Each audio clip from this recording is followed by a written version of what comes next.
Paano ba tayo magla-live selling sa Shopee? So that's what I'm going to share with you today. So keep on watching.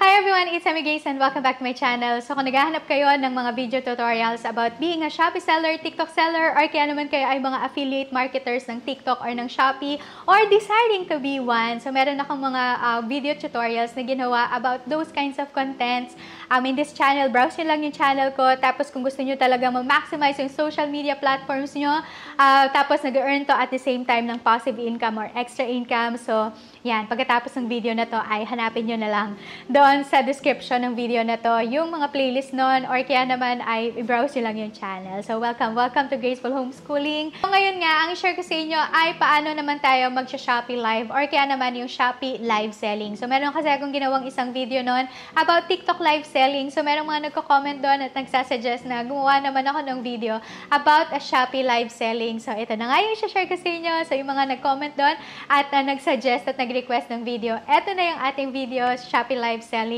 So let me just first lay down the foundation. Ano ba yung Shopee Live? So yung Shopee Live is a function or feature ito sa Shopee wherein tayong mga sellers or eligible sellers. So meron lang talagang mga sellers na pwedeng gumamit ng live streaming. So, hindi lahat ng mga sellers ay merong opportunity na mag-live selling sa Shopee. It's because meron ding mga criteria na kailangan nating i-meet bago tayo magkaroon ng live selling or live streaming na feature sa ating mga shop. So, yan. Eligible sellers lang ito. So, ano ba yung mga criteria na kailangan nating i-meet para magkaroon tayo ng feature na live streaming or live selling? So, number 1 ay kailangan natin na meron tayong isang active listing.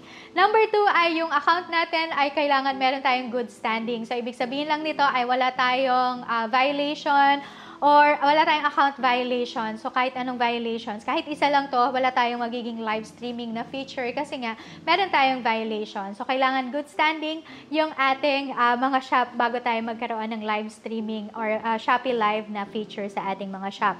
Number 3 ay yung Shopee app natin should be updated to its latest version. So, yan lang naman yung tatlong criteria. Pero, tatlo lang ito, pero mabigat talaga yung number 2 kasi kailangan good standing yung ating mga shop. Wala tayong any violation na na-violate doon sa community guidelines natin bilang mga sellers. So, yon yung Shopee Live at kung ano yung mga criteria na kailangan nating i-meet para magkaroon tayo ng feature na Shopee Live Streaming. So, now ay paano naman natin isa-set up yung ating Shopee Live? So, ito na yung step-by-step process. Lalagay ko na lang yung mga screenshots dito sa ating screen para ma-walkthrough ko kayo doon sa step-by-step process kung paano natin isa-set up yung Shopee Live. Now, the first thing that we have to do is to read and understand yung Shopee Live guidelines. Kasi merong nirelease si Shopee na guidelines, which is ito talaga yung kailangan nating basahin at pag-aralan talagang mabuti dahil kung hindi natin mamimit yung mga guidelines na to ay magkakaroon tayo ng penalty points or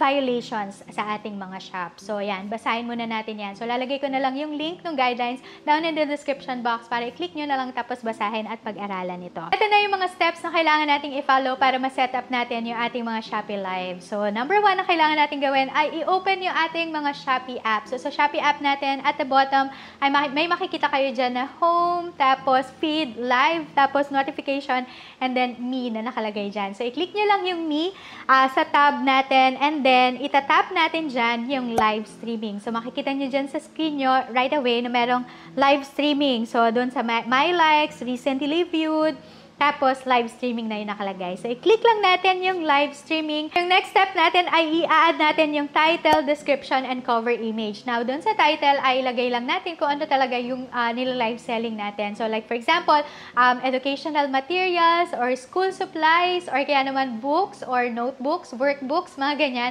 Stationery. So, kung ano yung gusto nyong lagay na title. Tapos, yung description naman ay ilagay nyo lang yung short description about kung ano ba yung live streaming natin. So, like for example, selling stationeries or school supplies. So, lalagay natin yung description. Now, yung cover image natin ay pwede naman yung mga pictures ng mga items natin or mga products na ila-live natin on that particular day.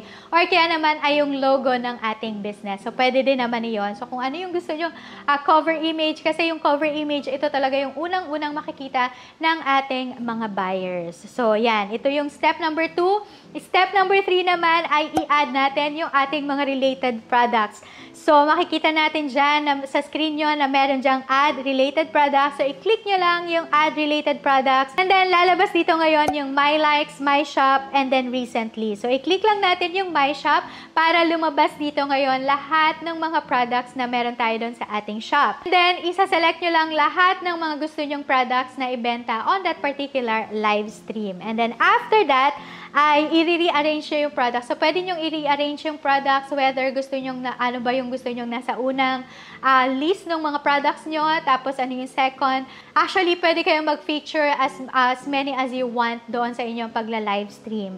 Yun nga lang, kasi pagka masyadong marami, ang hirap talaga, lalo pag hindi naka-organize na, kailangan by number talaga yung mga products nyo. Kasi meron talagang mga buyers na mag-i-interact sa inyo. That's why I really like din yung live selling kasi nag-i-interact or nakikipag-interact ka doon sa mga buyers. So like for example, meron silang mga questions na ano ba tong product na to or ano ba yung color nito at para saan ba to, itong anong function nito. So yan, malalaman mo ngayon kung ano yung interest talaga nung mga buyers mo. So ano yung pinakamataas na products, na engagement, yung mga ganyan kasi na-attract talaga yung mga buyers. So pwede natin i-rearrange yung ating mga products based na kung ano yung gusto nyo talagang maunang ma-feature doon sa inyong live selling. And then, bago nyo i-click yung next, ay meron muna kayo makikita na preview ng inyong live selling. So, ito yung magiging preview and then i-click nyo lang yung next. So, ganun kasimple lang talagang mag-setup ng Shopee Live. Pero, of course, meron nga tayong mga guidelines na kailangang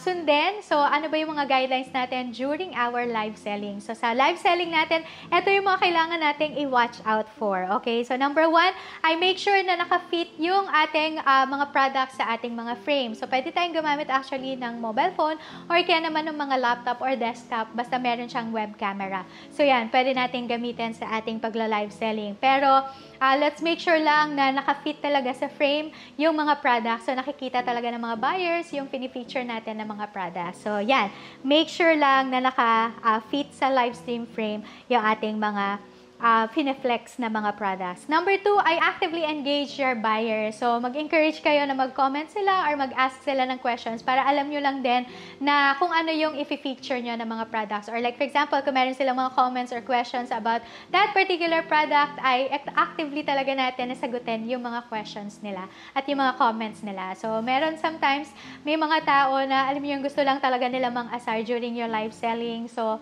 watch out lang natin yung ating mga languages. So, kailangan natin ng mahabang patience talaga kapag nagla-live stream dahil meron talagang mga tao na wala talaga silang, alam nyo yun, gusto nilang namang asar at manggulo sa inyong live stream. So, make sure lang na mahaba talaga yung patience nyo sa kanila. So, there. Next ay i-maximize lang natin yung ating mga Shopee Lives features and tools na pwede natin gamitin like yung mga vouchers, mine auction feature, tapos poll feature, and then meron ding mga coin rewards. So, you can also give special promos or vouchers and giveaways toward the end of your live selling. Para lang talaga ma-engage at ma-hook yung inyong mga buyers kapag nagla-live selling kayo. And number 5 ay pwede nating i-check yung real-time na live stream performance natin sa ating mga dashboard. So, makikita natin dyan kung ilan yung mga bumili, kung ilan yung mga nanood, ilan yung mga nag-mine, or ilan yung mga bumili doon sa particular product. Alin yung pinakamataas yung engagement ng mga products, alin yung mas mataas na sales natin sa mga products na feature natin. Yan. And then, always keep your actions and words appropriate and respectful. So, ito, sobrang higpit talaga ni Shopee dito. So, kailangan lang talaga na yung words natin at yung mga actions natin ay respectful and truthful. So, magsabi lang tayo kung halimbawa itong product na to ay ganito yung feature nito, ganito yung ginagawa, ganito yung function. So, yun lang talaga yung sasabihin natin. And then, yun nga, sinabi ko kanina, let's be patient kasi meron talagang mga tao na gusto lang mga asar. So, let's watch out for the words or languages na ginagamit natin. Next na kailangan natin na i-watch out for habang nagla-live stream tayo ay kailangan na tayong mga sellers ay nandun din tayo sa frame. So, kagaya kanina, yung number 1 na kailangan yung mga products na fini-feature natin ay nandun sila sa frame within the live stream frame. Ganun din tayo mga sellers, we have to stay in the camera within the duration period ng ating live stream. Kasi yung static or kaya yung walang movement doon sa screen natin ay kinoconsider ito ni Shopee na moderate violation. And ayaw natin na magkaroon tayo ng violation. Kasi nga, kung meron tayong violation or penalty, ay hindi natin magagamit yung ating Shopee Live na features. Ayan, so ito yung mga kailangan nating i-watch out for habang nagla-live selling tayo or nagla-live stream tayo sa ating mga Shopee. Ayun, ganun mag-set up ng Shopee live streaming. So, I hope na nakatulong itong video na to doon sa mga nagtatanong kung paano ba yung Shopee live streaming. So, ayan. Kung nakatulong ito, give this video a big thumbs up at mag-join na rin kayo sa Graceful Homeschooling family. I-click nyo lang yung subscribe button at i-turn on nyo na din yung notification bell for more videos like this. And I hope that I'll see you again on my next one. God bless everyone and I will see you around. Bye, everyone!